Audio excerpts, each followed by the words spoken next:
Alright YouTube, this is a quick how-to on how to replace the engine coolant temperature sensor on a 2015 GMC Acadia. The reason you might want to do it, as in this case especially, so the check engine light is on and there's a couple of codes that have triggered it. And I'll just show them to you real quick before we get down to the nitty gritty. You have P0118, P0119. So what we're going to be doing is replacing the engine coolant temperature sensor on this vehicle. And you might want to start by asking yourself where that may be. So I haven't gone too far along. I've just popped the top plastic cover that goes over it, which as you can see is right here. So we are going to very quickly just go ahead and replace the engine coolant temperature sensor on this vehicle. Clear the codes and have a nice day. I should note that I have already done a coolant flush on the vehicle, which is why I began by removing that cover.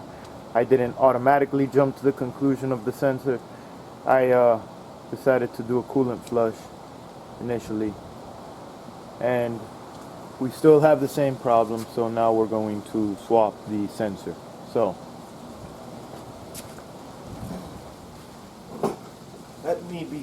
let me begin by showing you where it may be, where it is, because it would probably save you a considerable amount of time looking for it. And the location of it is actually right near the dipstick tube. To the left of it, you're gonna see, trying to get the light in there so that you can have a good angle.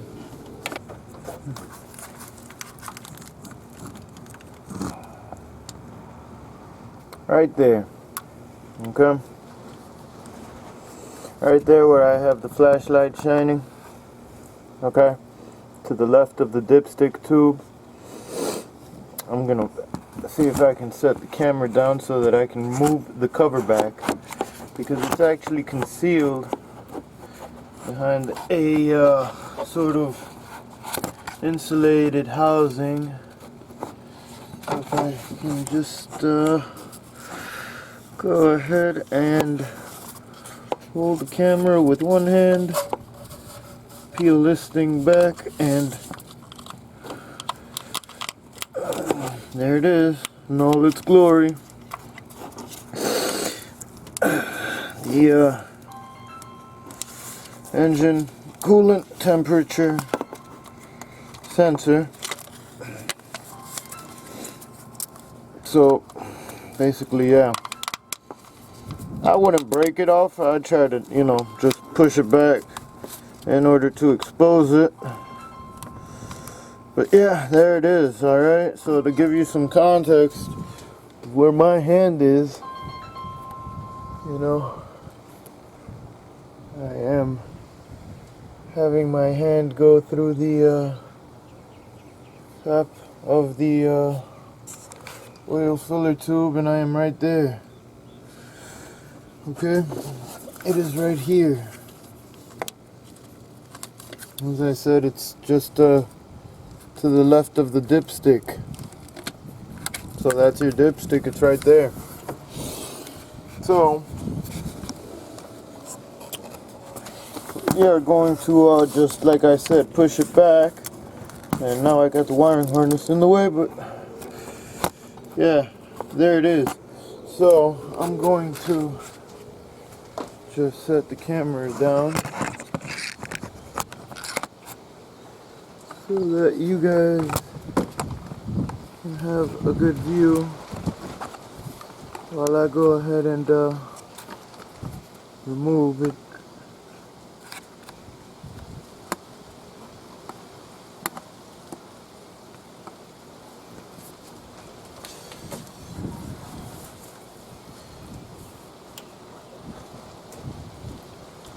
What you want to do is, there is a tab, a red locking tab. You want to use an L pick, 90-degree pick, in order to push the red tab back once you can latch into it. And that's what I'm gonna actually try to do right now.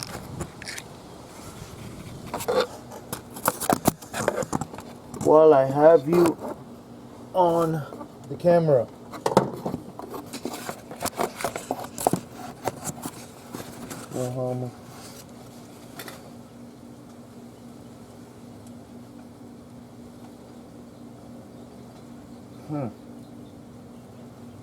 I hope that's a pretty good angle.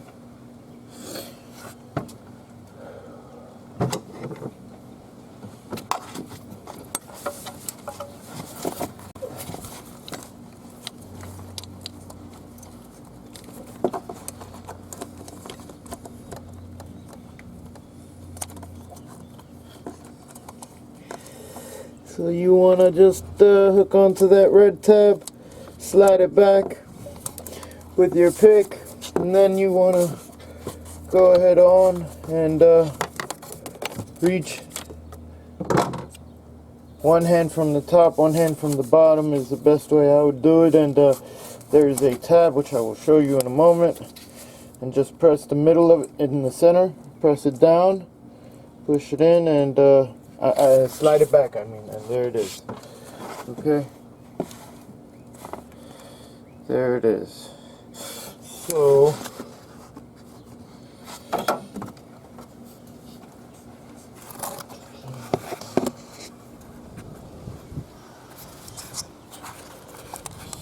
here it is, so that you guys can see it.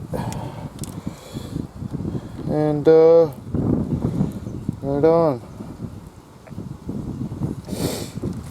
And this is the dipstick tube, just to give you some context.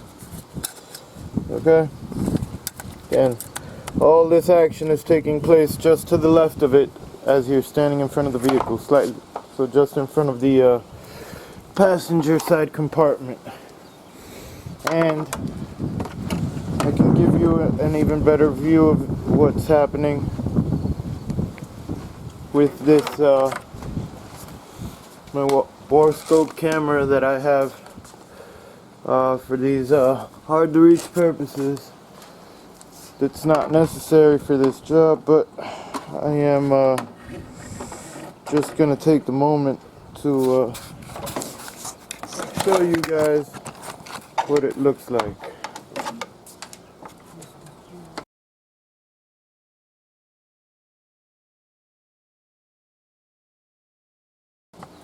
So as you can see, it sits recessed just in there like so.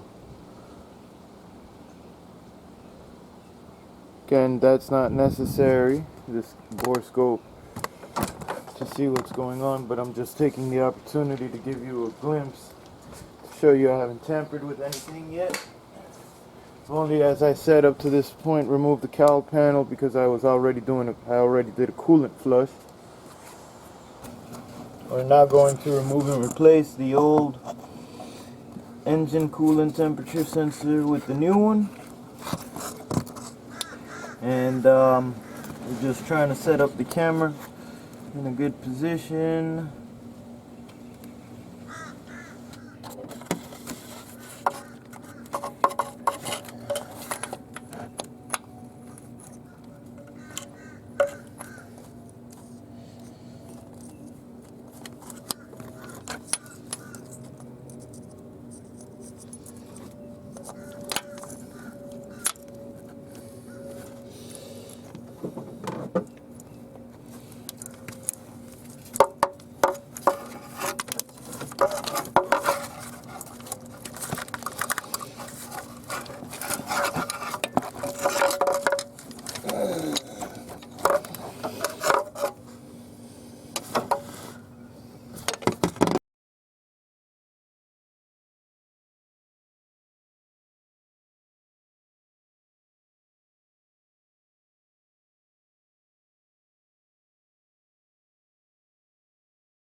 what I used, here's the old sensor.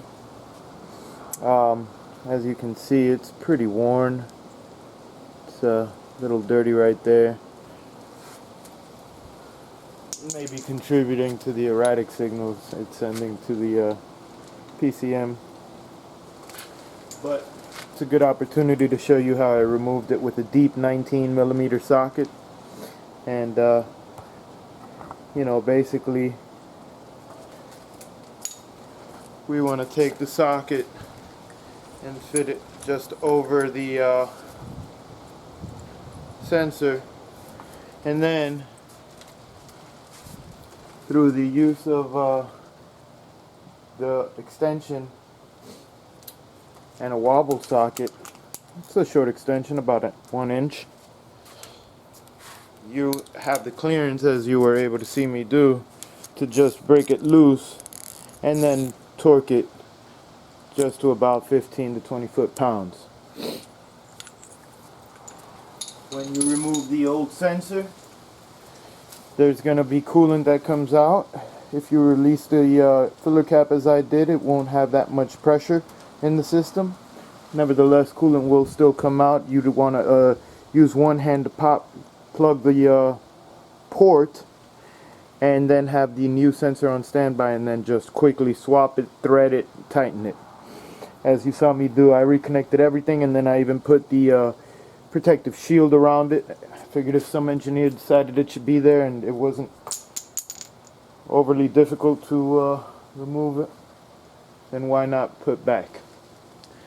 So that brings us to the tail end of this short video, which will save you countless dollars at the dealership or the stealership.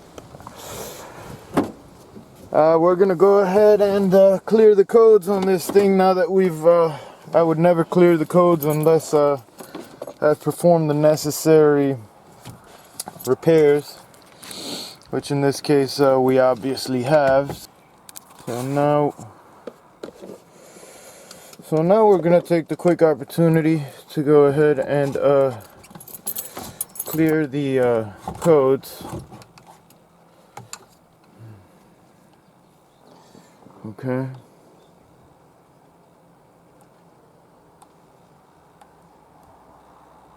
Yeah. Okay, so trying to give you guys a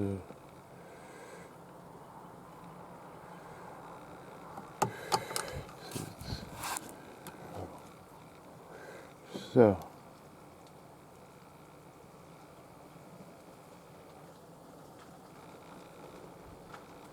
clear codes, key on, engine off, yeah. And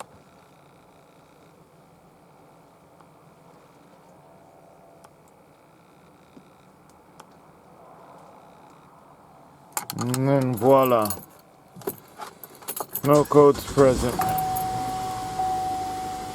Now, we saw that the gauge just swept off.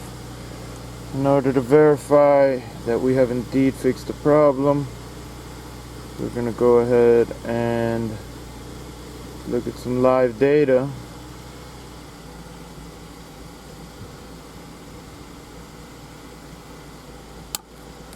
And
So as we can see, the engine coolant temperature is now rising. This is significant because when I was on this screen during the diagnosis phase, I was noticing that the temperature wasn't going beyond 55 degrees. It was actually stuck in that 55 degree range. Whereas other modules detected a full fielded sensor at 258, 260 degrees, and this one detected it at the bottom 55, 59 degrees. So that indicated that it was definitely a defective sensor, because the powertrain control module was indicating 0 volts basically at 59 degrees, and at the other modules it was detecting it at 258, 260 degrees, which, as you can see, is the actual bottom and top of the ranges. So now we have the and the data that I was seeing was on the module on the scan tool is what I'm referring to, the values I'm referring to.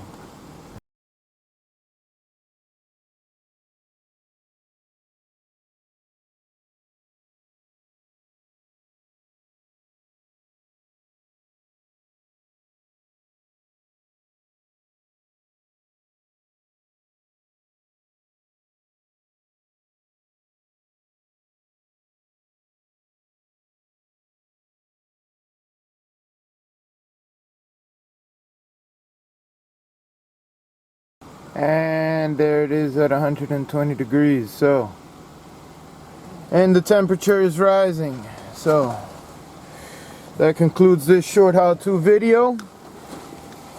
Please feel free to please like and subscribe.